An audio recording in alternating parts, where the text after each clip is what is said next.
Good morning, I'm Wendy Burke, and this is the CBC Morning Report for Wednesday, September 15th. In our top story, while the island's tourism sector has taken a hammering due to the negative impacts of the COVID-19 pandemic, there are signs that a strong winter tourist season could help to boost the ongoing recovery. Minister of Tourism and International Transport, Senator Lisa Cummins, has revealed that just under 50,000 arrivals were recorded from January up until September this year.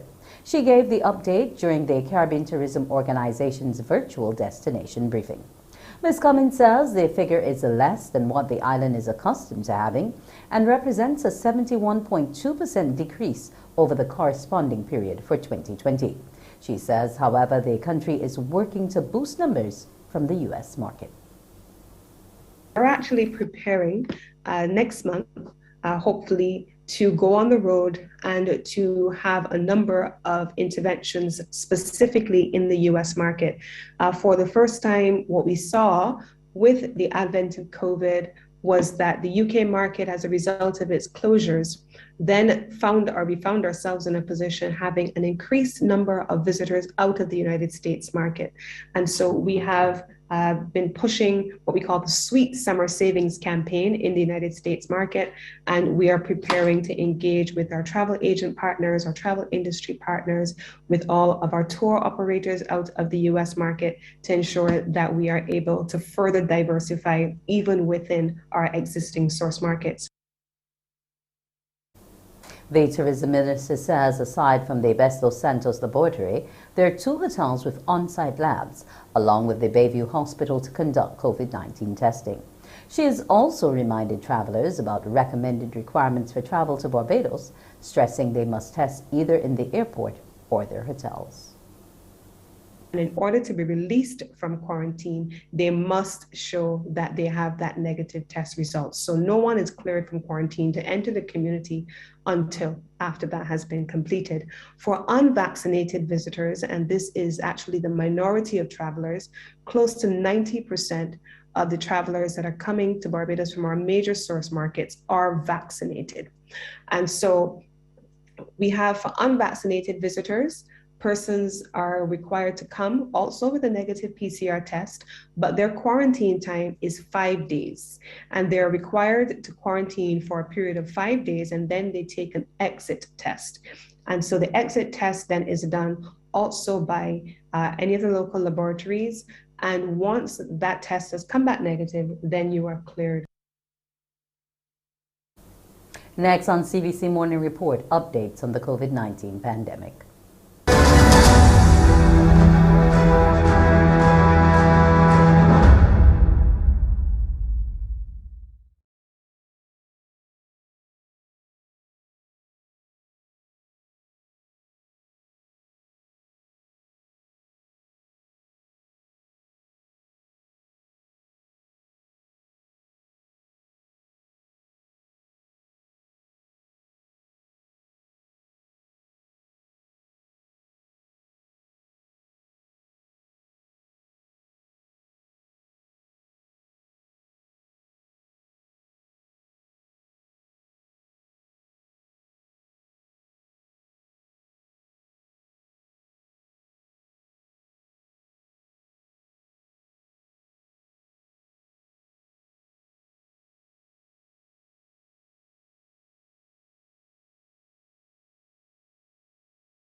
Welcome back to the Morning Report.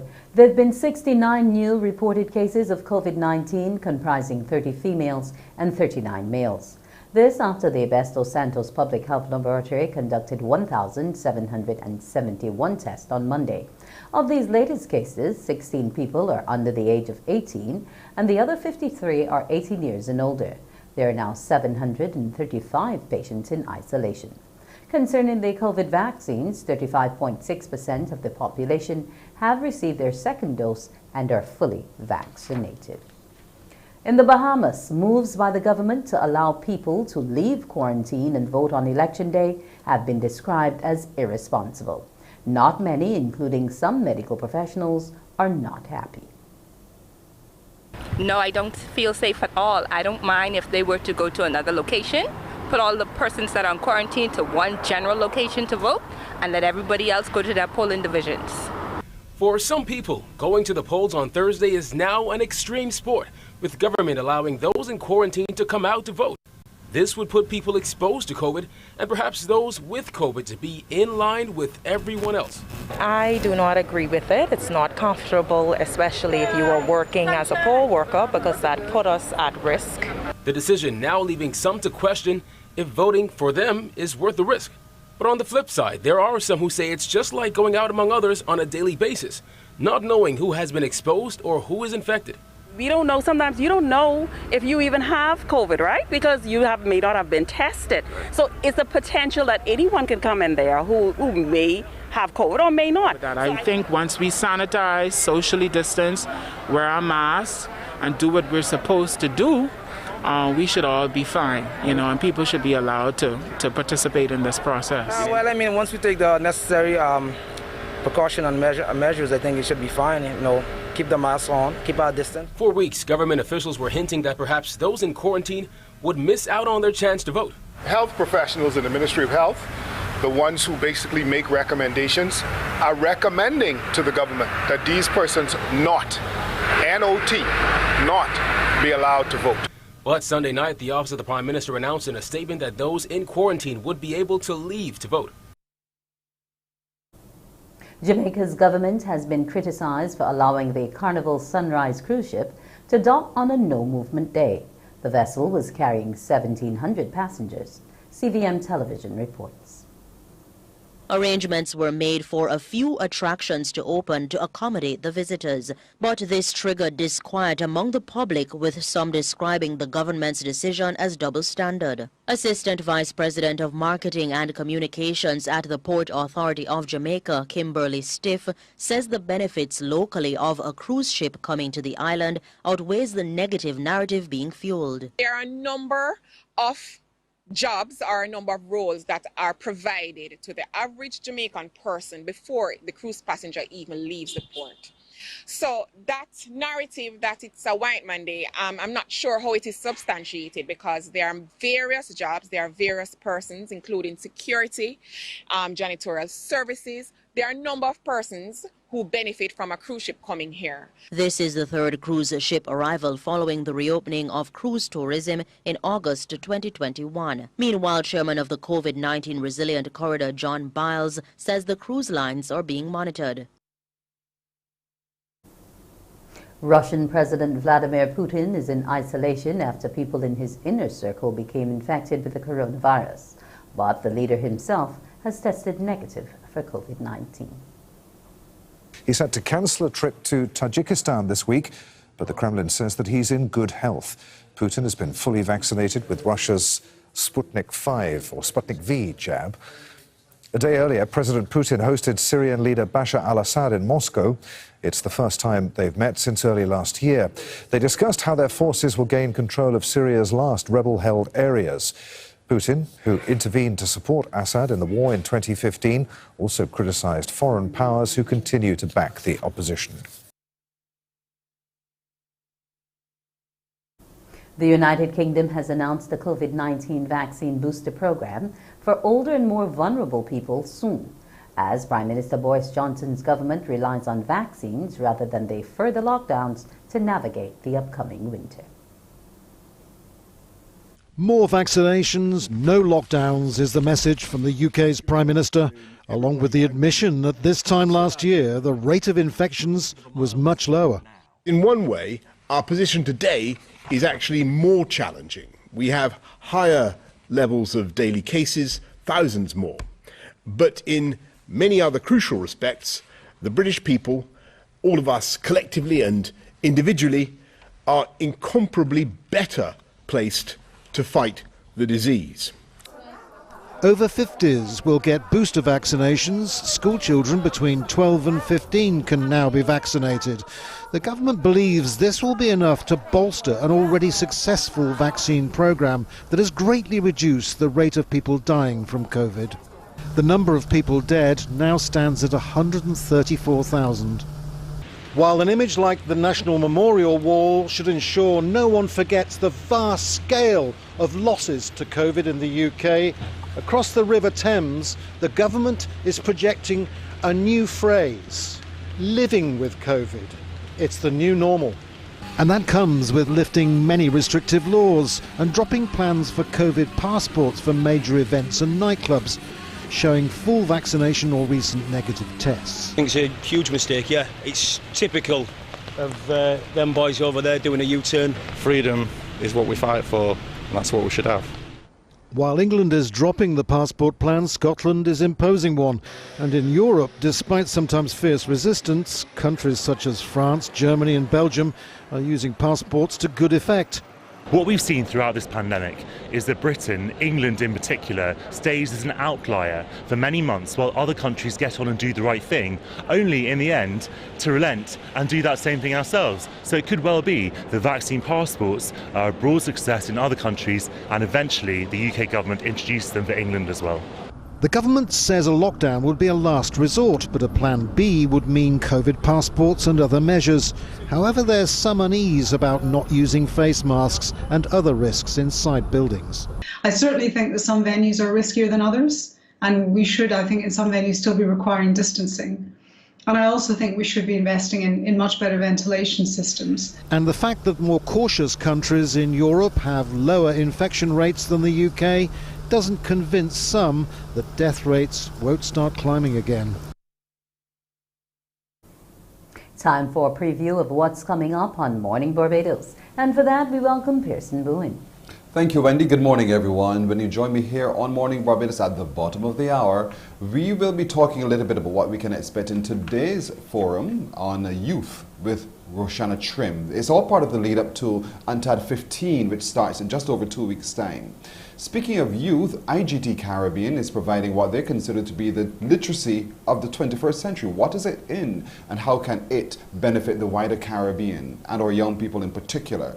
And today we look at key number 12 in this book that we've been traveling with all the while, 12 Keys to a Strong Finish with Bishop Marlon Husbands. We are today looking at Go for the Kill, the finishing, finish strong indeed. And certainly he'll join us to talk a little bit more about that. So those are just a little bit of what you'll join me for when you come around at 6:30. Until then, it's back to you, Wendy. Thanks, Pearson. We'll take another break and return with more news.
Government is seeking to walk the talk in its efforts to reduce the island's carbon footprint and push greener initiatives as part of broader climate change efforts. Plans are in motion to celebrate Arbor Day this year as government pushes ahead with its plans to reduce greenhouse gases. As we hear from CBC's Rianne Phillips, while Arbor Day will be observed as usual on September 22nd, the activities will consist of a blend of virtual and in-person activities. It is my vision that if I get every Barbadian plant a tree in the week of Arbor Week, I'm able to get 300,000 trees planted. That is the goal. That's Environment Minister Adrian Ford explaining one of the objectives for Arbor Day celebrations. He says many officials will pitch in. The ministers, the senators, hopefully persons who occupy both upper and lower house, would be involved in this whole tree planting exercise next week, because we want to lead from the front. There is also something special for citizens. Those who plant the most trees could be in line to win money in a virtual tree planting competition. The competition has a $10,000 cash prize, and this $10,000 cash prize will be split into first, second, and third. First place would be $7,000, second place will be $2,000, and third place will be $1,000. The competition will be run through a web application whereby the public can take a picture of them planting their tree or of a planted tree and upload it to our tree planting website. We will launch the website on Friday via GIS and also via the Clean and Green Facebook page. When we launch it, we will have all the competition rules and so on, what types of trees would be included. As some activities are listed for different age groups. There's also the Arbor Virtual Scavenger Hunt. The main goal is to allow users to explore 3D spaces, to provide usage of clues to answer questions, and the locations for that virtual scavenger hunt will be on the NCC grounds and Fardy Hill. There will also be the virtual tree show and tell, and this is designed to involve our young people, target groups 10 to 16 years, so that they too can have some involvement. And how do they do that? By the sharing of photos of their favorite tree, and by having discussions on why trees are important, and of course sharing their ideas and experiences. There will also be the virtual Arbor Walk, which is an historical journey through Arbor Day, again highlighting the benefits of trees, an interpretive trail at Fardy Hill, the encouragement to plant trees, and the best practices to planting trees. As a method of encouraging people to participate, discounts will be offered on trees for a short period. Rianne Phillips, CBC News. As innovation continues to be encouraged in the current challenging economic environment, one young entrepreneur and award-winning dog breeder believes he has found a niche market from which the island can earn foreign exchange. Again, Rianne Phillips has that story. These are just some of the awards Romarco Thompson has won for his dog breeding efforts. He was 10 months old at the time, and he went up against grand champions, and everyone, and actually won the best in show, which was actually amazing. I personally didn't think he would have done it so young against the competition he was, but the judges just agreed that he was an amazing specimen. Since that February feat, there's been a lot of interest in his dogs. He has people that are interested and have a wait list for him, so that in itself is a bonus. Like me at 24 years old, I definitely wouldn't have thought that I would have people from Australia, all over the world, just contacting me to use my dogs and use my bloodlines in their program. And the 24-year-old thinks Barbados is missing out on pet tourism since it lacks animal-friendly spaces.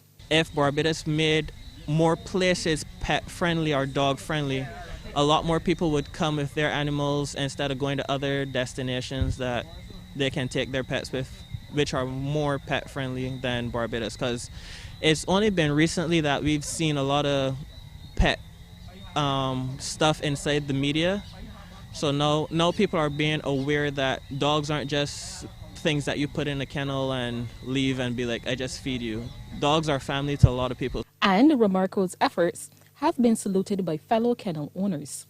Marco is a young gentleman who I really admire because he really does his research and he really knows a lot about the breed that he is very, very committed to. That's the American Bulldog, and his commitment shows in the productions that he has done thus far. With Marco bringing these dogs to Barbados and other persons bringing dogs to Barbados, we have an opportunity to have the best bloodlines available in Barbados, and we can offer some person the opportunity to come to Barbados, spend a weekend, pick up your dog, head back out, and it enhances the product, and it also puts us on the map for something different. And I think that once we market it properly, people will definitely come to Barbados because we have some of the best bloodlines in the world. Even though he has prizes under his belt already, Marco has his eyes set on making more strides in the industry. Rianne Phillips, CBC News. Haiti's chief prosecutor is seeking charges against Prime Minister Ariel Henry in relation to the assassination of President Jovenel Moïse, accusing the Prime Minister of communicating with a key suspect in the case on the night Moïse was killed. Ariel Henry is said to have called one of the main suspects twice after the killing took place. The prosecutor requested that the Prime Minister be barred from leaving the country. For more, let's speak with Kim Ives. He's an editor of the weekly newspaper Haiti Liberté. Joins us now live via Skype from New York. Good to have you with us, Kim. What do you make of this development? Well, it seems they're closing in on the cabal. Ariel Henry has a lot to answer for the two calls he made to Joseph Felix Badiou, who was apparently the man who gave the order for the Colombian mercenaries who had been hired for the hit to kill President Jovenel Moïse in his presidential apartment. So a lot of people have come to the conclusion that, in fact, Ariel Henry was part of it when the prosecutor, Bedford Claude, asked him to come speak to him about the calls. Ariel Henry sort of backhanded it, saying it was a diversionary tactic. So now Bedford Claude is up the game, and I think Ariel Henry is already in a difficult political situation. His legitimacy is very questionable, and this is just adding to his woes. Does this mean that we will perhaps one day see the Prime Minister be in court, charged with at least involvement in this plot? Well, theoretically, he's not able to be charged because of immunity, etc. But everything is really uncharted water right now in Haiti. His legitimacy is questionable. He really was appointed by the core group, that is the group of ambassadors around the U.S. Embassy, which is more or less the shadow power in Haiti these days. And so his office is very much up for grabs, and a lot of the opposition coalitions who have been sort of debating how to move forward, when to hold elections, how to get out of this quagmire, some of them don't want him there. So this is definitely going to make things more difficult for him. Britain's state-run National Health Service has begun the world's biggest trial of the Gallery blood test that can be used to detect more than 50 types of cancer before symptoms appear. Called the Gallery test and developed in the US, it looks for chemicals that leak from tumours into the bloodstream. Scientists say that it can identify cancers that are difficult to diagnose in the early stages, like in the head and neck, as well as ovarian and pancreatic tumours. Dr. Carol Sikora is Professor of Cancer Medicine and founding Dean of the University of Buckingham Medical School. He explains the significance of the test. To be honest, we just don't know at the moment. What it has to be tried out in is a population, and the NHS is great for that. It's a single system of healthcare delivery where you compare those that have the test for 3 years every year and those that don't. And so the plan is to gather 140,000 people and for 70,000 to give them the test every year and act on the results. In sports, there will be a first-time winner of the Hero CPL when St. Lucia Kings and host St. Kitts and Nevis Patriots do battle in this morning's final. Yesterday in semi-final 1, defending champions Trinbago Knight Riders were eliminated by the Kings via a 21-run defeat at Warner Park. Chasing a victory target of 206, the Knight Riders were bowled out for 184 off of 19.3 overs. That was in reply to the Kings' 205 for 4. Meanwhile, the other team in the final, the Patriots, defeated Guyana Amazon Warriors in the other semi. Warriors batted first and posted 178 for 9 off their 20. Shimron Hetmeyer top scored with 45 not out, including 2 fours and 4 sixes. We have highlights from that innings.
The Pats, in their reply, closed out the game on 181 for 3 in 17.5 overs to win by 7 wickets. Player of the match, Evan Lewis, made 77 not out, including 3 fours and 8 sixes. The final between the Kings and the Pats is at 10 a.m. live on TV8.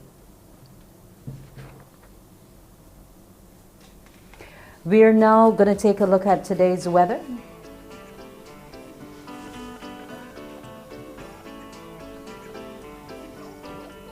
In Barbados right now, it is cloudy and the temperature stands at 26.9 degrees Celsius. It feels like 34 though, with the humidity standing at 83 and the barometric pressure at 1012.9 millibars. The winds are from the east at 11 kilometers per hour.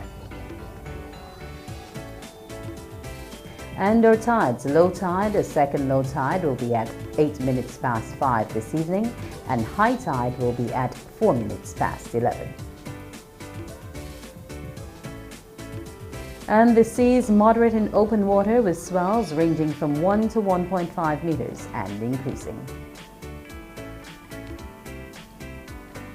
The forecast for today, partly sunny with a few brief isolated light showers. Tonight you can expect a mix of clear skies and clouds with a few brief scattered light showers. In the Lesser Antilles today and tonight, fair to partly cloudy and slightly hazy with a few light showers. And now for a look at our international cities.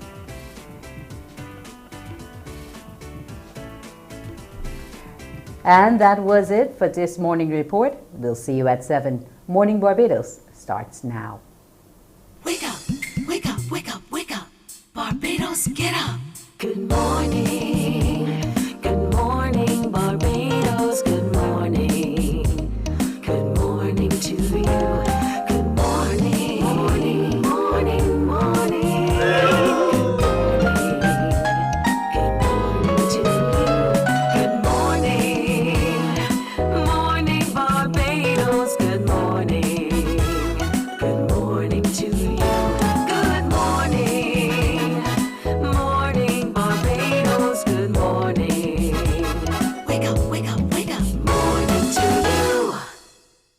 Indeed, good morning to you everyone. Welcome to today, Wednesday, the 15th of September, 2021. That's my name. I'm Pearson Bowen, welcoming those of you in Barbados watching us on your TV screens, or for those of you across the world watching us via our YouTube channel and our Facebook streams as well. Wonderful as always for your company. It is Wednesday, so you know today we're going to be delving into the about 12 keys to a strong finish with Bishop Marlon Husbands. We're at key number 12. Get your book ready because we are going to take our time and go through that particular key with you this morning. Today I asked the question as well, what much do you know about SwiftPack and its business solutions for the Caribbean? We will get the answers to those questions and a whole lot more straight ahead. Plus, we'll meet the man behind Lions Pride International and what are they about. We get deeper into that as well. Let's get started though with UNCTAD 15, just a couple weeks away, starting October the 3rd. There are a series of fora leading into that global conference. Today wraps up the global that forum on global commodities. Tomorrow starts the Youth Forum. And the lead of that forum is Roshana Trim. She joins us now. Good morning to you, Roshana. Morning, Pearson. How are you doing? I'm doing well. Thank you for asking. How are you doing? I am doing well also because the forum, like you said, starts tomorrow. That's right. So all attention will be on you, Roshana. I see the theme, pull up, change the rhythm. What is that saying to all of us? So the theme is really about taking stock of what's going on. Because when we're talking about pull up, we mean pause. But it also means to show up. And Rihanna said it during one of her addresses. She told persons to pull up in order to make the change that they wanted to see. But we not only want you to show up for causes and show up to advocate and those different things. We want policymakers, young people, all stakeholders to change how they go about things, because we know that the way how we are approaching things like climate change, gender equality, all of those different things, it isn't working right now. And so we have to change how we do things in order to genuinely work towards achieving the SDG goals. And that equity involves our young people and what our young people also and the stake they have in us achieving that goal as well. So let's zero in on some of the areas in which you'll be focusing during this youth forum. What can you tell us? So over the 3 days of the forum, we'll be talking about future-proofing, innovation, education, and inclusion. So we focus very specifically on the gig economy, digital transformation, and how do we create a world right now where persons are able to survive, find jobs, and thrive in the future. And then we're talking about resilient futures and well-being and sustainable development and the blue economy. What that focuses on would be obviously the blue economy, like I mentioned. But how do we build back better? How do we discuss things like mental health, climate resilience, gender, and all of those things? And then we allow for young people to engage with policymakers at the UN by having state dialogues, youth o'clocks with the Deputy Secretary General of UNCTAD, so that they can directly speak to policymakers in order to really and truly speak about their dreams, their aspirations, and how they see us moving forward. What are the things that we need to do and prioritize in order to achieve what we need to achieve for everyone who lives here. Tell me how you see what do you see to be the importance of the inclusion of the voice of the young people in the discussions that will unfold at UNTAD 15? So, I mean, the Youth Forum is one of the only forums. There are two forums who eventually submit a declaration to the actual UNCTAD conference. And UNCTAD is the second largest grouping of the United Nations, with only the UNGA General Assembly being the one that is even larger. And so it allows for young people to actively submit and let governments directly know, heads of governments know, that these are the things that we need you to focus on in order for us to move. I don't think that at any point young people should be excluded from the discussion about how we chart the path forward for development. And during COVID, it is even more important because there are several factors that make young people a lot more vulnerable, from economics to education and those different things. And while everybody has been disrupted, we definitely need to address what will be the consequences of COVID on our youth population. Now, these are 3 days in the Youth Forum, starting tomorrow right through to the 18th. How do you make it not boring so that young people feel as if, you know what, I'm actually actively engaged in something that's going to make a big difference? So our opening ceremony starts off, and we focus very much on Barbados and our culture. They'll see the Mother Sally, Stilt Walkers, performances by Lead Pipe, Chris Irie. And then throughout the entire forum, there are going to be a series of youth features. So some performers have sent in, and videographers have sent in the work that they have done. And we are showcasing those just about after every single session. So it's completely, it's full of vibes. There's a lot of discussion happening. The panelists are very interesting. Chantal Martin, who's a social media influencer, Daniel Fadal from Chetweed, Jamal, who's the Chair of the National Youth Policy Committee, Temba Cadet, who's from St. Lucia, the founder of Do Something Different, Ashley Burnett, Feminine Tea. So there's so many different persons who are going to be speaking on so many different topics. There's something for everyone. And it's also just about showcasing Barbadian young people. So if there's a creative who has a piece recorded that they would like us to share, they can feel free to share it with me, and we can see if we can still slot it in at this point in time.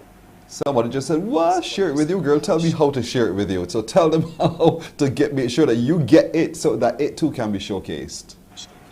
So my email is Roshana, ROSHANNA .trim, TRIM @unctadxv.bb. That's my email, and it can be sent there. We can't make any promises as it relates to the insertion, but I do know that it will be a great opportunity for young people to share with the rest of the world, because it is a global forum, the work that we are doing here in Barbados. And I can tell you that based on the research that we've done, some of the videos seen, young people in Barbados are doing phenomenal things. I had no question before, but I've seen even more persons that I didn't know, who are definitely very amazing creatives, and there's so much talent in Barbados. Indeed. It's a global conference, as you've so rightly said, so it's going to be pulling together a number of young voices from across the world, including us here in Barbados as well. So how can young people in Barbados participate in the Youth Forum, which starts tomorrow? So it's super easy. You can register the UNCTAD website. If you look for UNCTAD Barbados on Instagram, you'll see the registration link, the link to the website. And once you get there, there's a youth tab that says, that allows you to register directly to if persons do not register, we really want persons to register so they'll be able to engage the persons who will be our guests. We'll also be streaming some of it live, so persons who may not register and persons who are simply interested, who may not be youth and able to register, will be able to do so. So the avenues are there, the avenues are possible. So you can't miss this, from inequality and vulnerability to prosperity for all. And so for all to receive this prosperity, each of us needs to contribute. And certainly as you go to the website, as you can see on your screen, you can go get in there and you can register, you can log in, you can certainly be a part of one of those who's contributing to the Youth Forum, which starts tomorrow and goes until the 18th. Now you are the lead in all of this. You were the one whose shoulder was tapped and said, Roshana, we want you to be that. I'm sure it must feel like quite an honor to play that role. Yes, it is. It's been a really great experience. This is the largest project I've ever worked on. But I haven't done it alone. I've had a great team. So a lot of the creative work that will be seen at the forum is really by Miss Aisha Kamejong. Then Mr. Travis Gardner would have helped a lot as it relates to tree planting, because we did do one.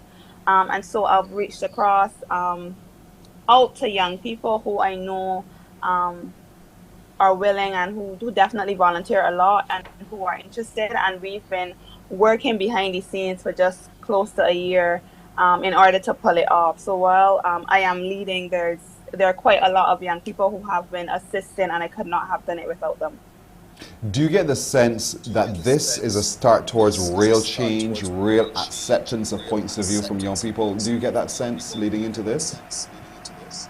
You know, that is the hope. It is the hope that when we do the forum, that there will be a recognition that young people are present and accounted for, and not just as problems to solve, but as partners in order to aid development. And I think that while governments have continuously sought to engage young people, there's an opening for us to include young people in a very meaningful way in governance, to provide them with a lot more resources in order for them to do the projects and focus on the priorities that they wish to focus on, but also to let them know that we see you, we hear you, and we value your contributions to society, and we don't just see you as future leaders or leaders of tomorrow, but definitely persons who are existing in the now and who are experiencing these things, and therefore have a right and therefore have the ability to contribute. Because if we say that young people are so, and we believe in them, then we need to equip them in order for them to make a change.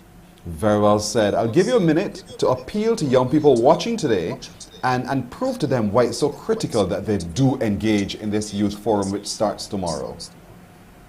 So, you know, young people are just saying that we're always on social media. We're always talking about the things that we want to change. And this provides a direct line to policy leaders and to stakeholders. This is how you hear from, you get to share ideas, thoughts, questions about what you want to see happen. How do we call on governments to pull up and change the rhythm? How do we get them to focus on things that matter to us and are important, but also to consider and use some of the solutions that we are recommending to them? And this is a great way to have your voice heard. It is a great way to engage with persons who are your age. And it is a wonderful way to start the discussion and to start to create the change that you want to see in a post-COVID world. Well said, Roshana Trim, lead for the Youth Forum, which starts tomorrow, runs until the 18th, all part of the lead up to UNTAD 15, which starts in earnest on the 3rd of October. Remember, folks, if you want to participate, you need to go to untad15.org/participation, and you can complete your registration there and join in any of those global fora which are going to be leading into UNTAD 15. And we'll share some more with you as the time gets a little bit closer. Roshana, thank you so much for joining us today. We can only wish you the very best, and I hope that you are so inundated by participation you could not believe it. So thank you so much. Too. Thank you. Have a great day. Likewise, thank you so much. Roshana Trim, the lead for the Global Youth Forum, which is all part of UNTAD 15, leading into UNTAD 15. It starts tomorrow and ends on the 18th, but it's calling out to all of you to participate. Let's hope that each of you finds the need to do so. We're coming back after this with more on Morning Barbados. Morning, morning, morning. Good morning.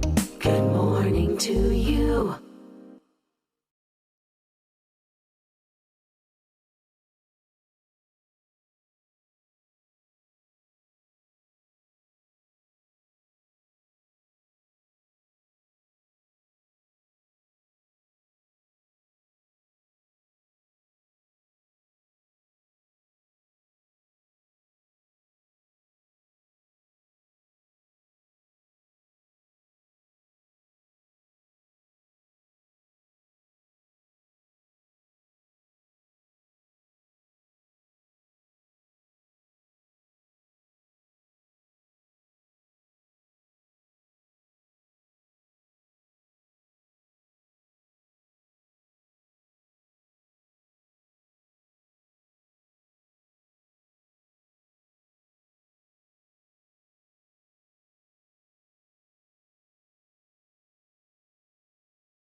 Morning, morning. Good morning. Good morning to you. We're 14 minutes now to go to 7 o'clock, and since we still have the attention of our young people today, we want to turn our focus now to something which is going to really be revolutionary in the way that young people learn and engage. And so for that, we're joined this morning by the Regional Director of IGT Caribbean. His name is Brendan Hames. Good morning to you, Mr. Hames. Good morning, Pearson. How are you? I'm doing well. How are you doing? Excellent today. Great. I want to start by asking, first of all, what is IGT Caribbean, and give us a sense of the work that you're doing in the Caribbean in general.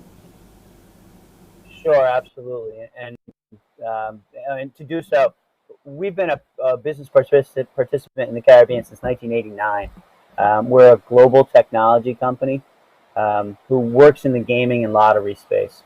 And so what we provide is technology, and we're at the very, very core of what we are. We're a technology company who's a team of technologists. So we have a deep interest in making sure that there's a continuity of learning technology, and that's what brings us to the coding and robotics camp that we've just launched. Now is what we want to get onto, because that's so critical. You're quite right, because we're opening up spaces for young people to be able to engage in the gaming industry, but also to engage in the coding industry. And so this is where your work comes in, because you have something called the IGT After School Advantage Program. Tell me a little bit about that. Yeah, I'm so proud of what we've done to establish the After School Advantage Centers throughout the English-speaking Caribbean. We have 38 organizations, 38 partners throughout that Eastern Caribbean that we've partnered with over the last 10 years to establish after-school advantage centers, just as the name alludes.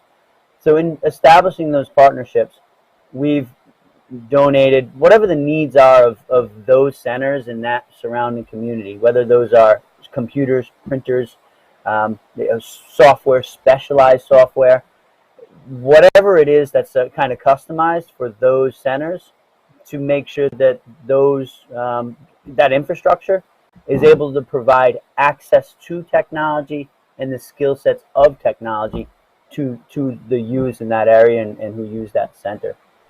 We're a team of technologists, so we are absolutely interested in bridging the digital divide that exists and trying to do our part as a global technology company to engage the next generation and the leaders of our future.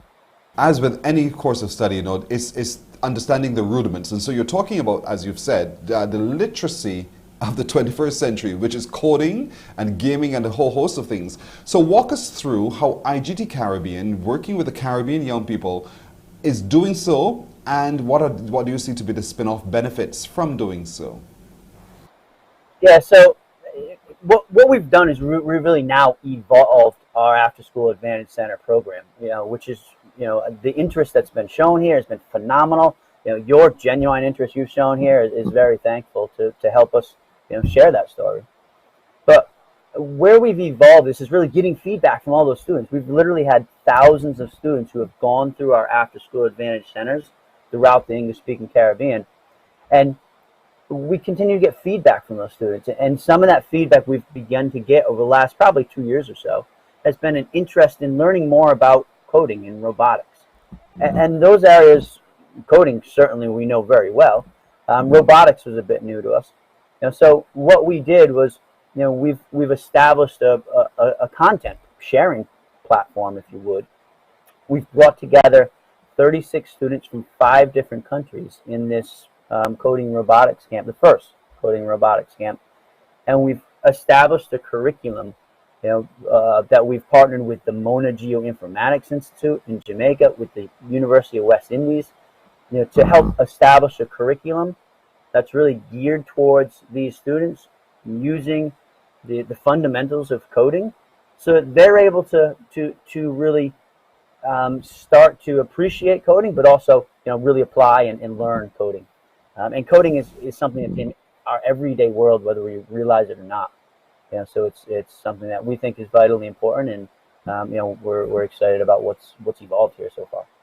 Whether you realize it or not, and a lot of us do not realize it, how much of the things that we engage with requires coding, and how coding make them work, how coding makes it all work.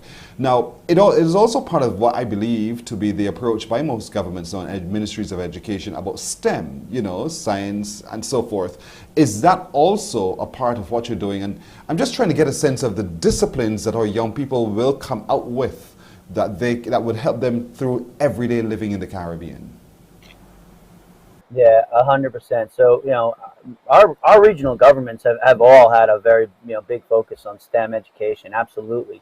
You know, so we've heard those calls, and they've married up precisely with what our students have given us feedback about. You know, that they're interested in these areas. So that was really a marriage that, you know, that we've heard and we listened from all stakeholders. You know, so the partnerships we've established here through our after-school advantage centers, through the students of those centers, through University of West Indies, through the Mona Geoinformatics Institute, has really helped us to bring this together. And to be specific, you know, and answer your question, whether the students want to become veterinarians or work in the agriculture field or doctors, coding is something that can be applied in every one of those, you know, professions or careers. This is a program that was identified, you know, and tailored towards students age 11 to 18. So it was really a curriculum that was built towards people who didn't have a background in coding, but to share some of the learnings of how to code, how to go about, what's the kinds of software to use during this. Yeah, you know, and this just completed a couple of weeks ago. But during this program, we had students who left that day and came back and were telling us new things, you know, because they had gone home with such passion and interest that they started to learn on their own, which is, you know, phenomenal. Which is what you would want as well. So give us a sense of the range of ages of those who participated in this recently concluded session. Yeah, so this was students ages 11 to 18. And this was meant as a pilot program. We wanted to, you know, see how it went, and as we said, you know, evolve access to technology and developing skill sets into technology into content. You know, we brought these 36 students together in 5 countries over the Zoom platform, and that really also added a new dynamic, you know, into the learning ability. You know, so we were able to really kind of cross-pollinate and have this wide swath of 11 to 18-year-olds who showed that first interest. But certainly because of that interest, now, you know, we're looking at expansion, you know, opportunities and more camps to come. From the age 11 right through to 18 with little to no experience at all in coding, and you produced now some budding coders, some budding developers of robotics as well, and so that must make your organization IGT Caribbean super proud of what you've been able to achieve through this pilot program. Absolutely. Yeah, there's absolutely a divide that needs to be bridged, not just in Barbados, but elsewhere in the English-speaking Caribbean and greater beyond that as well.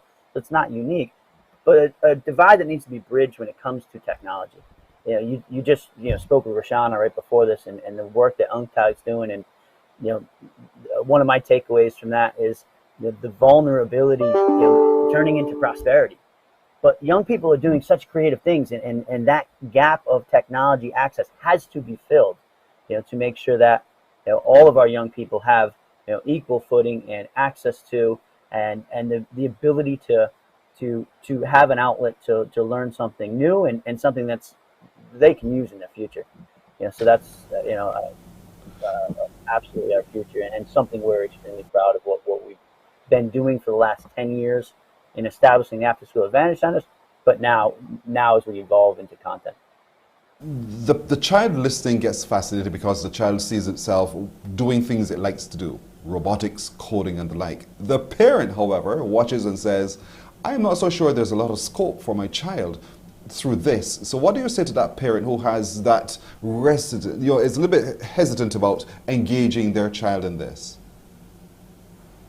Yeah, so I mean, there are a number of platforms available where coding has been introduced to children as early as 5, 6 years old, and they've picked it up.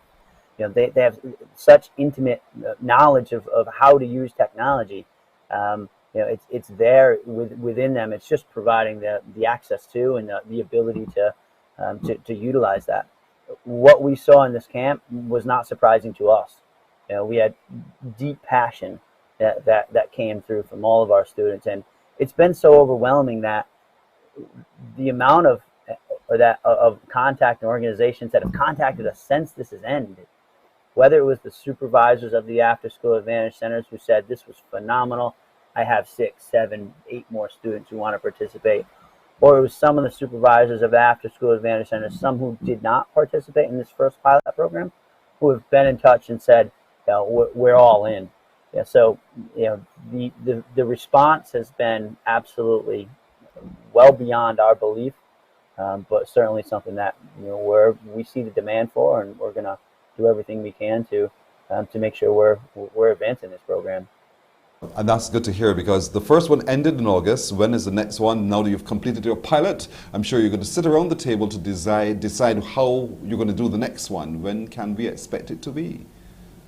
Yeah, so we've already had a post-mortem, with the participants in this program, just to understand what can we improve better. Anytime with a pilot program, obviously, it's what can you improve upon, how can you evolve it, how do you make this even more impactful. So we've already had that post-mortem. We've already kind of documented, where we could improve and some strengths to absolutely, keep concentrating on. So news to share, and I'm happy to do that as soon as there's a date attached to the next one, Pearson. Happy to hear that. So thank you so much, Brendan Hames, who is the Regional Director of IGT Caribbean. Brendan Hames, thank you so much for joining us, and your organizations in its support of those who are very much interested in robotics and coding and the new literacy of the 21st century as well. Well done for the work you're doing, and keep it up. Thank you. Morning Barbados continues right after this. Morning, morning, morning. Good morning. Good morning to you.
Morning, morning, morning. Good morning. Good morning to you. It's 7 o'clock in Barbados. Time for another look at the news. For that, here is Wendy Burke. There are signs that a strong winter tourist season could help to boost the ongoing recovery. Minister of Tourism and International Transport, Senator Lisa Cummins, has revealed that just under 50,000 arrivals were recorded from January until September this year. However, the country is working to boost the numbers from the U.S. market. She gave the update during the Caribbean Tourism Organization's virtual destination briefing. actually preparing next month, hopefully, to go on the road and to have a number of interventions specifically in the US market. For the first time, what we saw with the advent of COVID was that the UK market, as a result of its closures, then we found ourselves in a position having an increased number of visitors out of the United States market.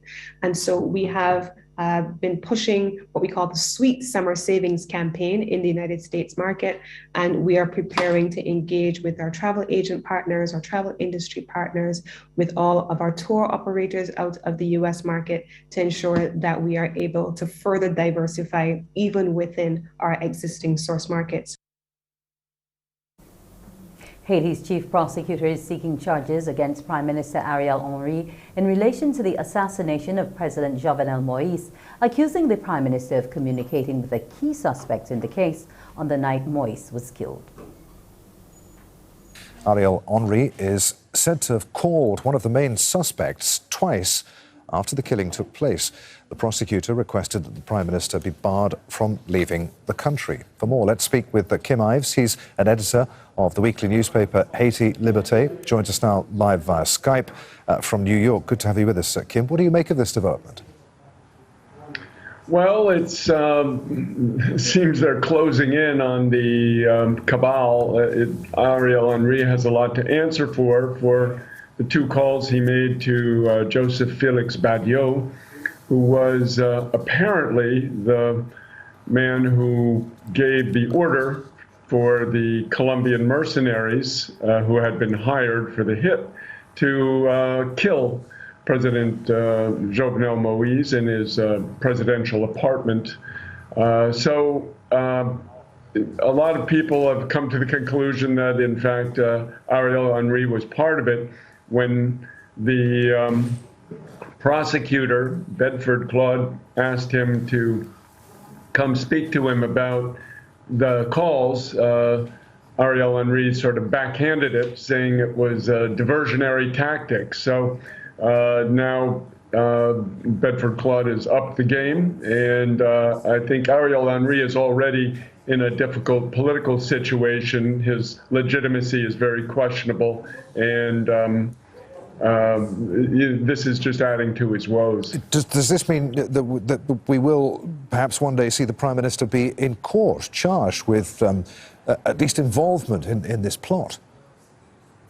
Well, theoretically, he's not able to be charged because of immunity, etc. But everything is really uncharted water right now in Haiti. His legitimacy is questionable. He really was appointed by the core group, that is the group of ambassadors around the U.S. Embassy, which is more or less the shadow power in Haiti these days.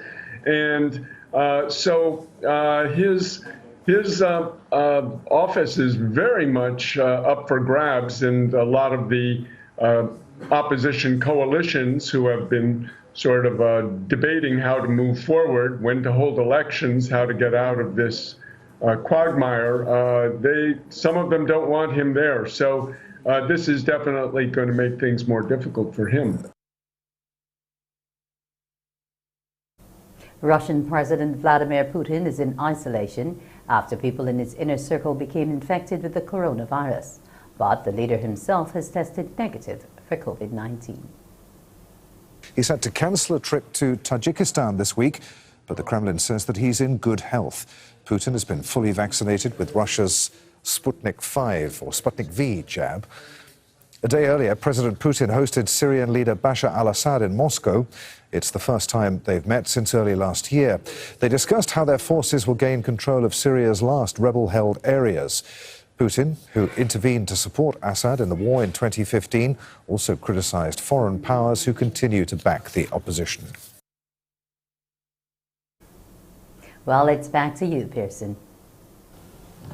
Wendy, thank you. Don't forget to join Wendy and more for news at 12 noon in the CBC Newsday on CBC TV8 and on radio at 8 o'clock this morning for the next radio newscasts. We are 5.5 minutes after 7 o'clock and we are back with more on Morning Barbados. Morning, morning, morning. Good morning.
Morning, morning. Good morning.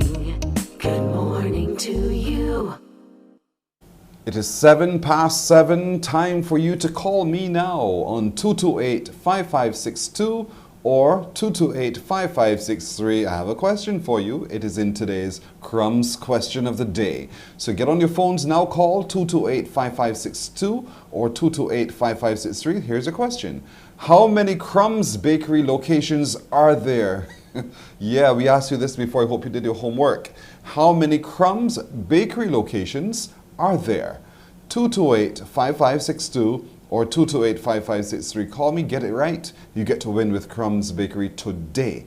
How many Crumbs Bakery locations are there? 228-5562 or 228-5563. And I'm not going to ask you to list them all. I just wanted to hear from you how many Crumbs Bakery locations are there. Call me now, 228-5562 or 63. Remember, Crumbs offers you a whole range of baked, deliciously baked products, from the salt breads to the jam puffs to the cakes, the pastries, the everything. Good morning to you. Hello. Hi, good morning. How are you? Hi, I'm doing well. Thank you for asking. How are you? I am beautiful. Oh, dear, have mercy on my soul. Did the mirror tell you that this morning? Yes, please, and my dad. The mirror and your father told you so? Yes, sir. Is this something your father says to you every morning? Yes, he does. Really? Yeah. Oh, that's beautiful. Isn't it beautiful? It is. That's beautiful indeed. All right, so what's your answer? Oh, by the way, no, don't answer me yet. What parish are you watching us from? St. Michael. You know the drill. So what's your answer? 17 locations, the latest being 6 rows. The latest being 6 rows, and there are 17 locations? Yes, sir. Did you count them all on your fingers and toes? No, sir. So how did you get to 17? I'm making a very wild guess, sir. You got that right. Too far wild. That is so wild, Miss St. Michael. Nope. No. Thank you for trying. much. You're absolutely beautiful. Thank you. Okay, bye-bye. Bye-bye indeed. Her father said it to her today. That's lovely, isn't it? 228-5562 or 228-5563. How many Crumbs Bakery locations are there on this lovely island of ours? Come tell me now. Figure it out and give me a call. 228-5562 or 63. Good morning to you. Hello. Hello, good morning, person. Hi, how are you doing today? I'm good. How about you? I'm very well, thank you for asking. So, what parish are you watching from? St. Michael. St. Michael, what's your answer? 19. So how did you come up with 19? I think the latest one set two would have made number 19. Would have made it number 19. That's your mathematics. Yes. So prior to that, it would have been 18, and so the open 6 rows and suddenly became 19, right. and you're sticking to that answer. I am sticking to that. Let it go, because you're wrong. I am?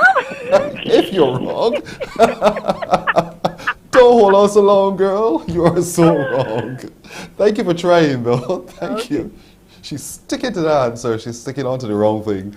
228-5562 or 228-5563. How many Crumbs Bakery locations are there in Barbados? Come on, y'all know the answer. I'm sure you do.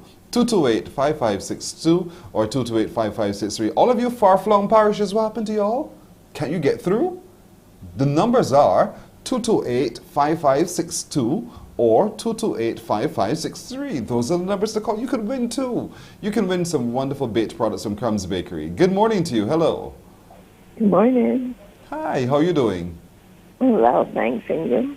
I'm very well, thank you for asking as well. What parish are you watching us from? St. Michael. St. Michael, what's your answer? 10.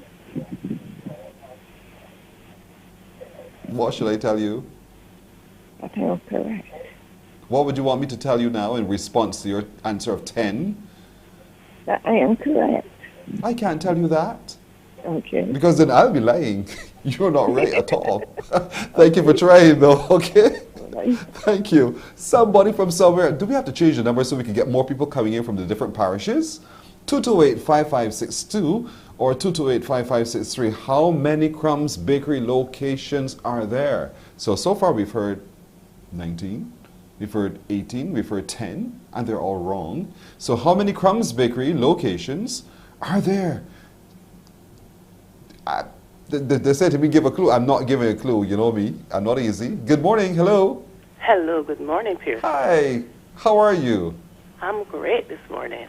Oh, dear. You're great this morning. That's good to hear. What parish are you watching from? St. John? St. John. What's your answer for me, madam?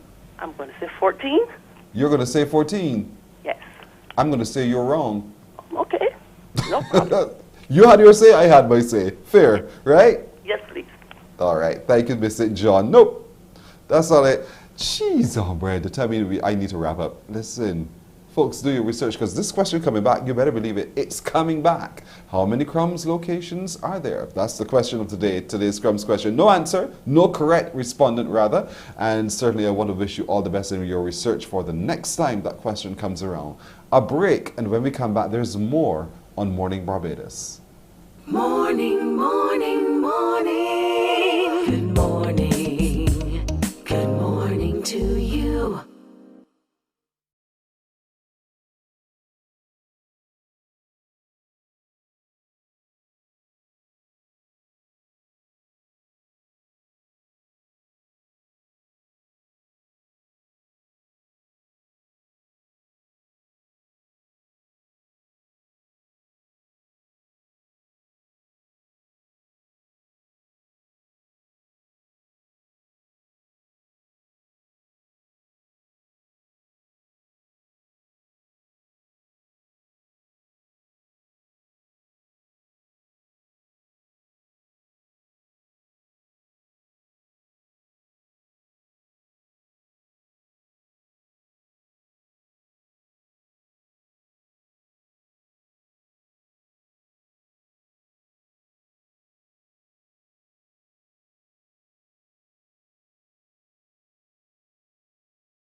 Morning, morning, morning. Good morning.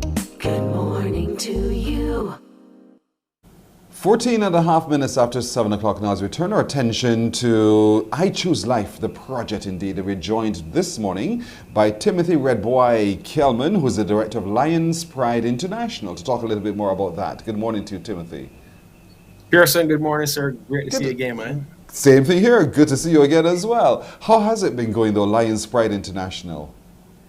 It has been, it's been phenomenal. I think I could not have asked for more. The word has been getting out there. The album has been doing really well.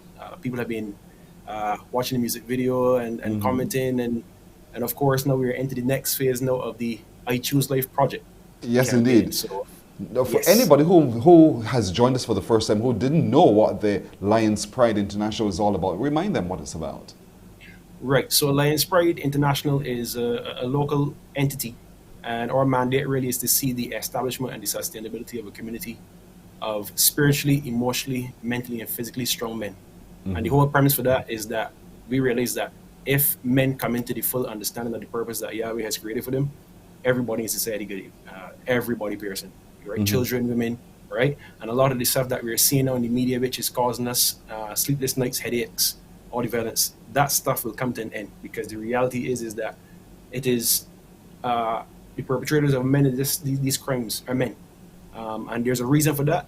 And we've decided to be part of the solution, not look at it from oh, woe is me, but what can we do as men to address and turn around the situation that we're seeing. It starts now. It really starts now. That's the whole point to Lions Pride International. Men, we need to step up and take our rightful place. And in taking one's rightful place, it doesn't mean that you dominate necessarily, but you're able to orchestrate, if I could use that word, carefully as you go as well. And so in doing so, in orchestrating, you're mentoring young boys so them themselves become better men as they grow up. Am I right? That's right. That's right, yeah. And it's a cross, we call it a cross fertilization. So we're talking to young boys, but we're also talking to our fellow brothers. Yeah. Because there are things that you may be good at, you may be stronger at, areas that you are stronger in. Remember the tendency to talk about spiritually, mentally, emotionally, physically, that you can help another brother. Like, we like to compete, Pearson. That's the reality. We like to compete. But once we can pull together our strengths and say, well, let me help you as a brother because you're not doing well in this area. Maybe you're having a little struggle physically right now, emotionally.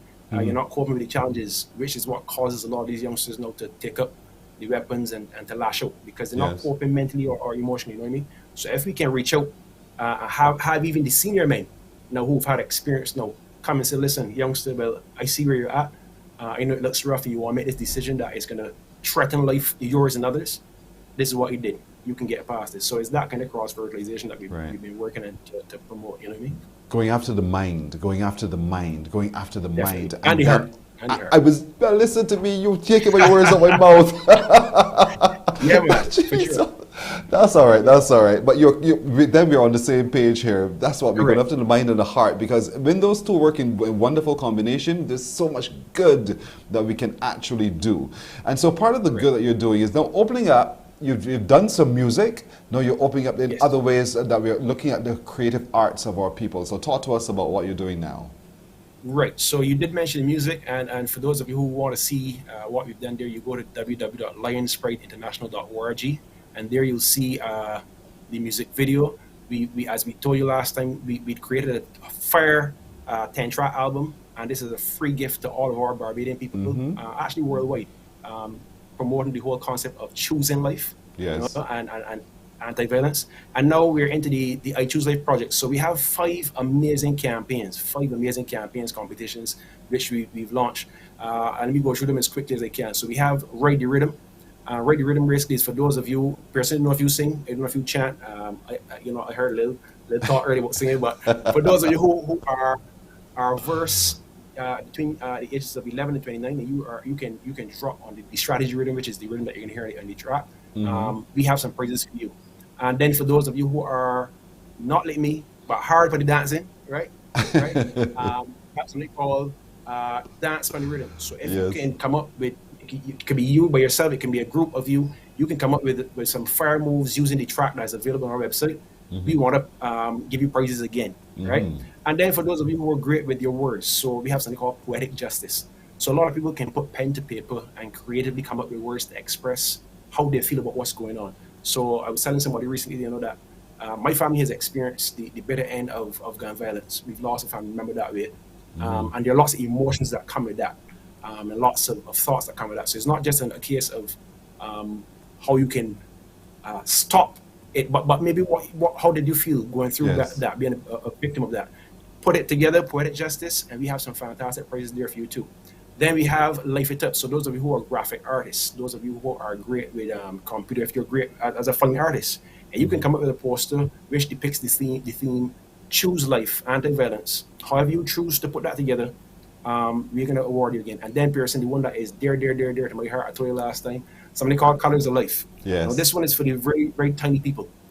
This is for the nursery school age kids. So we have on our website an image of our lion promoting some fantastic themes which promote life. And you download that, you print it out, and you give these little people their chance to put their most beautiful colors, however they want to do it. They put it on, and then you send us a photo with that little artist having added their voice to the whole anti-violence campaign that's going on around the country. And we're going to award that nursery school with the one with the most entries.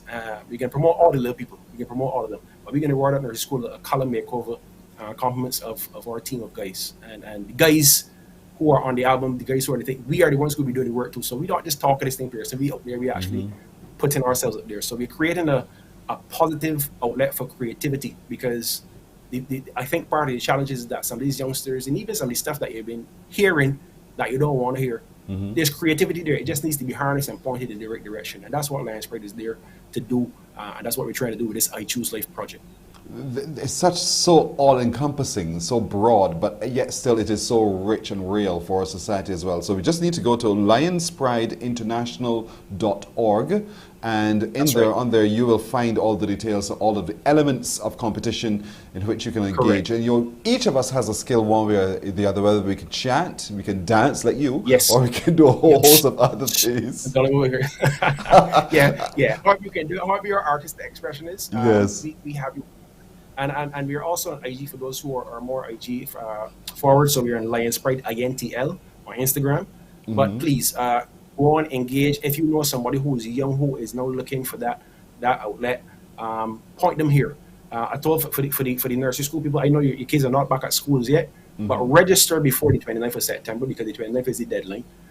Register before then, and we're gonna get you sorted out because we want to honor you. We want to make sure that we are encouraging all of us, as I said before last night. This is our issue. That's right. And we are gonna do this together. We're gonna turn this back together.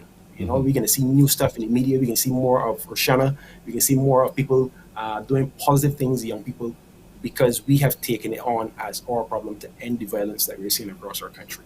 We join you on that. We join you on that quest for real. When you think of lions and you think of the pride of lions, the pack of lions as we like to call them, you know, and we think of what that dominant lion does and how he brings everybody along, whether you teach them how to hunt, you teach them how to whatever, but the point is you take your role as the leader. That's right. And you take your role in bringing others along with you so that you fulfill your purpose. And that's right. I think is part of the mission of Lions Pride International, your organization, and the team of people who work with you, all working in collaboration with others of like mind. That's right. And the more we can harness that equal power, the greater the force we can have against violence, against negativity. That's right. So we make positive change. Well said.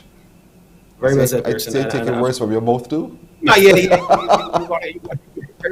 You know, as we said before, this group of men, we are following the Yahweh, right? And he has set particular pathway for how we're supposed to do life. We're not reinventing, we just following lockstep. He's the leader, and we are walking in step. Now we are saying to others, now, follow me now as they follow him. You understand? Yes. And we are trying to encourage our community. We are taking back that role of leader to point them in the right direction. Part of the problem now is that we have the blind leading the blind, right? We have those who were not led or who were led in the incorrect path leading the others now. So that's the part of the reason. So it's not going to go away by looking at it, by belly aching about it. It's going to happen by every one of us getting up, just like Lions Pride has done, and saying, listen, this is our problem, and we are going to be part of the solution. I love it. I love the initiative. I love the initiative. I love the initiative. And I really want to encourage other men as well to join the initiative. Remember to go to lionsprideinternational.org. You can find them on Instagram at lionspridintl. They're on Facebook as well. And you know, everywhere you find it. And you can engage. There's a competition on. You have until the end of September the 29th of this month to get your entries in, and your registration in for sure, and your entries to be a part of a winning group of young, talented people in Barbados. And I know you have a minor age. Is there a top end of whatever age you're looking for? Yeah, so the top end is 29. Because we had it before a little lower, but then they start getting some phone calls saying, but listen, I just passed everything that you want. So we are 29. So all the way down to 11, all the way to 29. Those of you who can show us you're at 29, I'm not encouraging you to do anything illegal. But once you're up to 29, you can enter. And again, Pearson, I want to encourage those, like I said, even if you are past that age, you know somebody who needs that outlet, point them in this direction. Because you don't have to have all the answers, right? We don't have all. We're working together, as you mentioned. And again, we want to encourage you to download the free album. Get some good music playing in your homes, Grant. Get some good music playing in your house, mommy, daddy. We have it there. It's free of charge. It's our gift to you. The Lions have come together. The fellas are pleased to bring it. And as soon as things open back up, Pearson, we started a little bit because we've been going into wanted to go into some communities and stuff like that, but because of the restrictions and stuff like that, we can't really move around as we would like. But when everything opens back up, youth groups, church groups, you name it, we come in. Amen. We can talk to them. Give us the opportunity, we come in. So be it. So be it. That's my declaration. Thank you so very much, Timothy. Timothy Red Boy Kelman joining us again. He's the director of Lions Pride International. All the best, my friend. All the best going forward. Blessings. Thank you, man. Indeed. Morning Barbados continues right after this.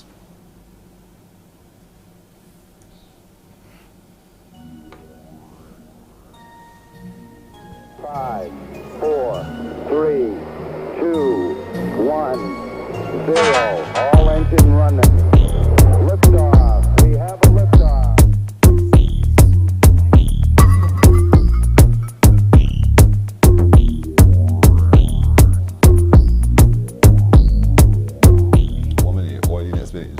Morning, morning, morning. Good morning. Good morning to you.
Time for Swiftback in 5 right here on Morning Barbados, a series we're starting with Swiftback. We're joined this morning by the Regional Business Development and Sales Manager, Elise August. Good morning to you, ma'am. Good morning. Thank you so much for joining us and welcome to Morning Barbados. Good to have you. Thank you so much. Thanks so much. And good morning, Barbados. Good morning. It's great Now, to be here. in this segment, we want to share with people what Swiftback can do for the individual and what Swiftback can do for the business person as well. But let's get started by introducing Swiftback to everyone. What is Swiftback? Well, first off, Swiftback can be found online at swiftback.com. SWIFTPAC.com. I spell it because there's no K at the end of that. So swiftback.com. And you find out everything you need to know about Swiftback from there. But of course, we became known in Barbados as the go-to shopping and shipping solution. So persons would come to us, we would get them their items, individuals as well as businesses, and bring them into Barbados. We started humbly in St. Vincent as our head office up to now, St. Vincent being our head office. And Swiftback was able to get the needs of Caribbean people to them. So if you wanted a barrel out of New York, if you wanted cargo out of Miami, if you wanted things out of California, we were able to get it to, and still are. And that's great to hear. But for a lot of people doing business houses in particular, movement of their shipment of their bits and pieces across the world and certainly across the Caribbean is so very, very vital. What are some of the solutions you have for anyone operating business so that they can rest assured that that kind of movement happens and in an efficient time for their goods and products?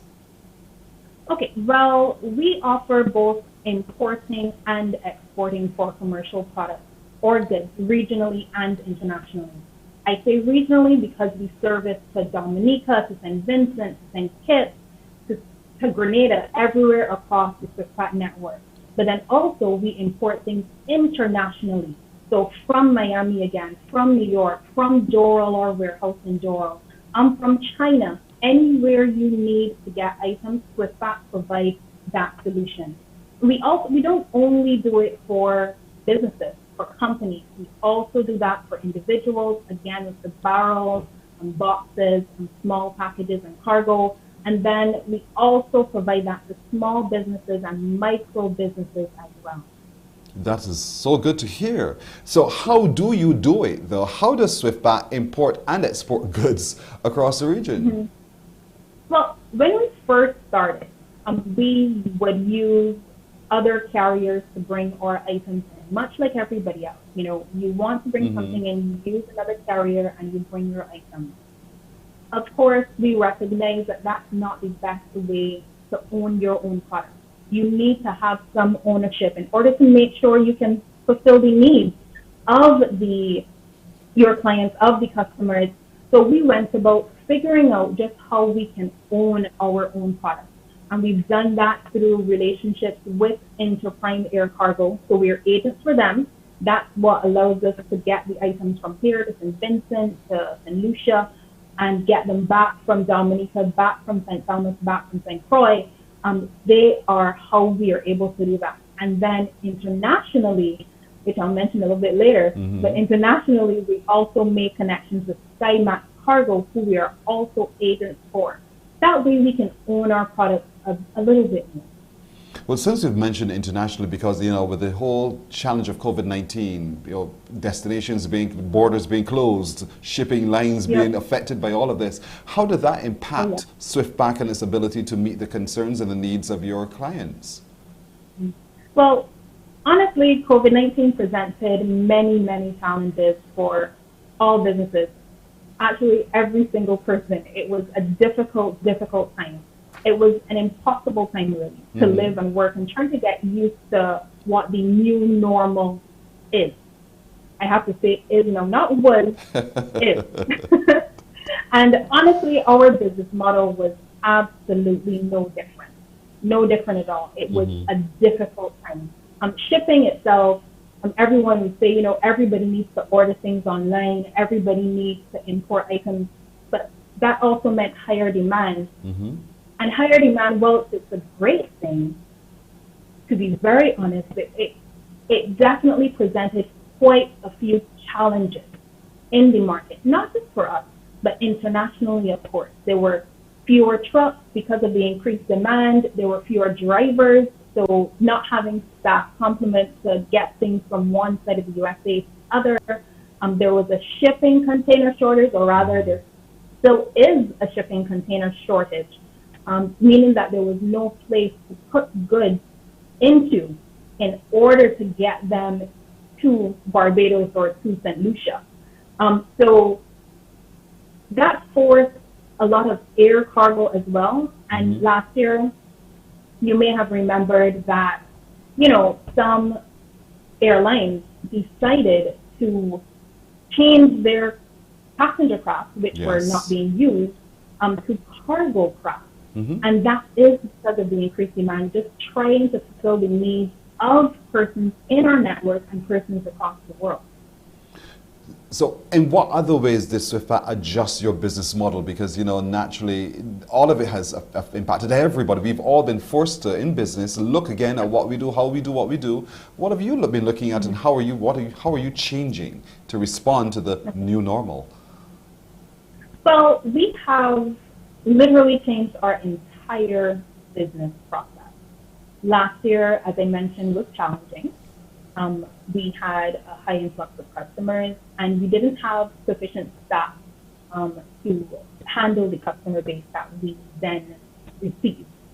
So we employed a whole bunch of new people. We increased our staff complement, we doubled it. We increased our staff complement by 2. So we went from just having 13 pre-COVID to having now upwards to 27 staff members here in Barbados. That's on the local front. We changed our phone system to allow for calls to come through smoothly. We changed a lot of our processes to allow for instant deliveries, to allow for what's now normal curbside collection. Persons never did that. The only persons that had curbside were fast food restaurants. But no, everyone does. So of course we also offer curbside collection here locally. And again, we found a way to own our products. And I think along with, just making sure we're adhering to all of the protocols. Right now I'm in my enclosed office, so we changed locations from our old office to the new one to make sure that we were following the COVID-19 protocols, having sufficient space between individuals and so on, but then also ensuring that we can own our products. And I think that's the key message. That partnership we have now with Dymax Cargo, we were able to uplift upwards to £50,000 by air, should any commercial business need it. So if you do need, call us at the office. The number is 622-5800 from 8 o'clock, not right now, but in about 15 minutes. Someone will be standing by to take your call and answer any questions that you have with regards to our service. And how can we go online? Because a lot of people operate in that space now. Go online to just see what is offered and make a decision. How can we do so? Well, you go onto our website. The website, again, is swiftpack.com. That's SWIFTPAC.com. There's a contact us page on there. You can see, you can get a quick quotation on our website. You can literally get all of the information that you need to get anything from anywhere. We actually offer pickups across continental USA for both individuals as well as businesses. So if you have any need at all, you can check us out on the web. Of course, you can reach us on our social media pages as well at SwiftPack CGI. Just again, send us a message and we will get back to you. Just let us know exactly what you're working with, what you're shipping, what you want to export, what you want to import. And I personally actually handle all commercial business in and out of the region. So you'll be in touch with me to make sure that you get your goods in the time that you need to have your goods. That is quite an assurance this morning, Elise August. Thank you so much for joining us for our SwiftPack 5 this year. That's a tongue twister. SwiftPack. Oh yeah, SwiftPack in 5. Regional Business Development and Sales Manager with SwiftPack Elise August, thank you so much for joining us again. We look forward to having more of these sessions with you as we get people engaging in knowing about what you offer, but being comfortable in knowing that when you do it, you say you will do it, and you do it well. So thank you so very much. Oh, thank you very much as well. And good morning again, Barbados. Good morning indeed. Don't forget to give them a call from 8 o'clock, 622. What's the number again, folks? Remind me? 622-5800. 622-5800. Call after 8 o'clock this morning and place your order, question, query. Get to know more. We're coming back right after this break with this book. Get yours handy.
We have 18 minutes to go to the hour of 8 o'clock. You know when you get that little lump in your throat when things feel almost final? I got that lump in my throat this morning because we're down now to key number 12. And our about the 12 keys to a straw finish. You're laughing at me already. Marlon Husbands, good morning to you.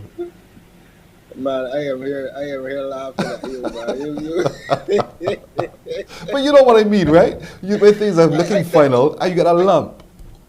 I think you have become too accustomed to me, man. The Lord is probably trying to say something to you. Clearly. But I feel similarly. I'm here sitting wondering, wait, is this really the last of me? Oh, Lord. Yeah, we're down to that point. Yes, but you my know, friend. Because this chapter is such a big chapter, we may very well be meeting again next week, depending on how we go today. Boy, with you never know. You never know. But we started this journey together looking at, to see, and key number 1, see your burdens as a breeding ground for a strong finish. And now we're down to key number 12, go for the kill, folks, because we've made so many steps and so many strides towards that strong finish, which is what we've been talking about. Yes.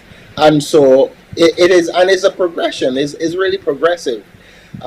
Even after the going for the kill, you have crafting your game changer, which is not identified as a 13th key, but it is a kind of a conclusion to the whole thing. So, Pearson, we may just have to go another week.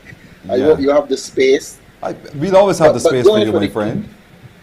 Oh man, that's so warm. That's so warm. Thank you, thank you. You're welcome. So when you talk about going for the kill, it presumes that you have already placed everything in a sequential order.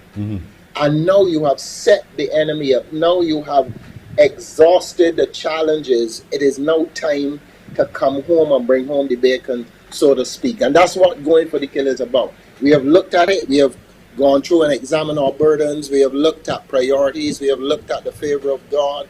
We have looked at being determined. We've looked at all these. And now we are saying, all right, now that you have all these things in place, let us now bring it home.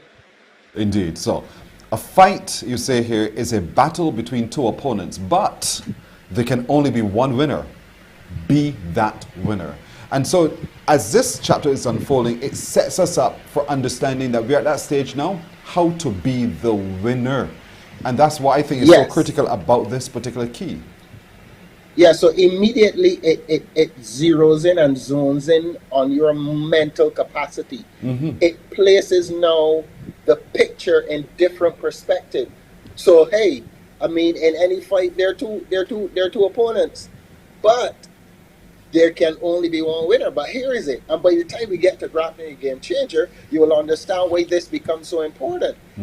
So if I am in a fight and I am saying to myself, I am self-talking, I am psyching up myself, listen, there can only be one winner, and then the thing I didn't put on, and that winner has to be me. You know, there's only one winner, that winner has to be me. Imagine, Pearson, if you repeatedly say this in any challenge, what the outcome more than likely would be. It focuses you. It really there can definitely only be one winner. That's right. It focuses you on what your task ahead is. I'm going to be the winner. Correct. There could only be one winner, and Correct. that winner is me. And that's the whole point. And that winner is me.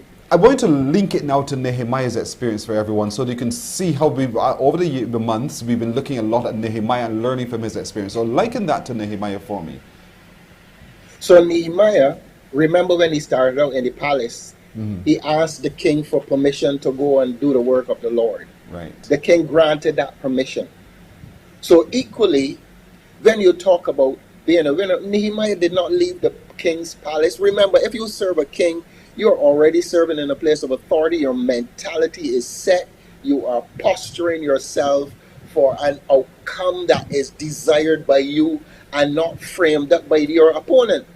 So Nehemiah, being accustomed to serving at the highest level, getting breakthroughs so often, seeing the king say things and it coming to pass and so on, Nehemiah then left with that adrenaline because that's what he was accustomed to. So therefore, when he go into a ring with any opponent, he's going to go with that mindset. Yes. And so Nehemiah must have decided, look, I am not going here to lose. I am not going here to come back empty-handed. I am not going to let the people of God go without a temple and the walls being rebuilt to protect them.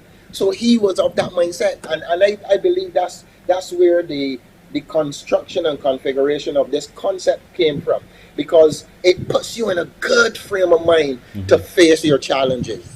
Nehemiah stood strong because he wanted to have an epic finish. You know, you talked about that in the book as well. Standing strong is good, finishing strong is epic. He recognized what was set ahead of him. The gates had to be rebuilt. And so he wanted to fortify them. He wanted to send a message to all and sundry that we're back in business. The gates have been fortified. So he knew what he had to do because he knew the finish that he wanted to achieve. But he also knew the art of finishing strong. And we're going to get into that and break it down through what you've written in the book. We're going to come right back after this break to begin to break that down for everyone. Stay with us, folks. We're coming right back.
Glad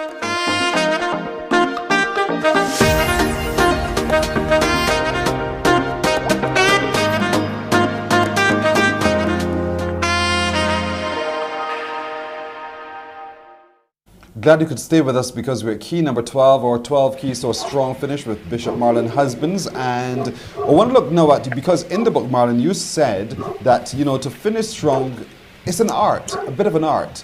And why do you frame it in that way? Well, you know from a previous program, I'm an artist. So as an artist, your mind is so... Boxer, artist.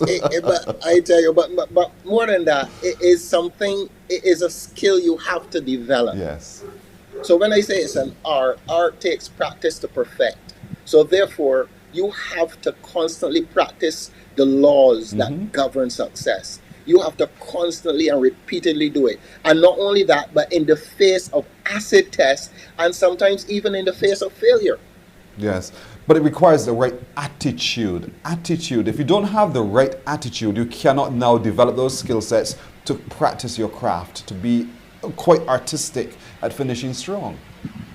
Correct, because you must look at things scientifically. And so you can't just get up and face an opponent. You have to study the opponent, psych out the opponent. You go sleep thinking about the opponent. You watch videos on the opponent. You look to perceive his weakness. And when you say it's an art, that's what we are talking about. You have to look at the challenge. You have to know who is in your corner. You have to know what is coming with the opponent that is coming at you, because what he is coming with, who he has in his corner, is the mentality that he is coming with. And therefore, you also have to examine who you have in your corner. And I tell you this, Nehemiah had God in his corner. Yes. Not only did he have God in his corner, but he had the king in his corner. Tremendous influence. The highest authority in heaven, my God, and the highest authority in the earth. What else can a man want? Makes you question, do we have God in our corner?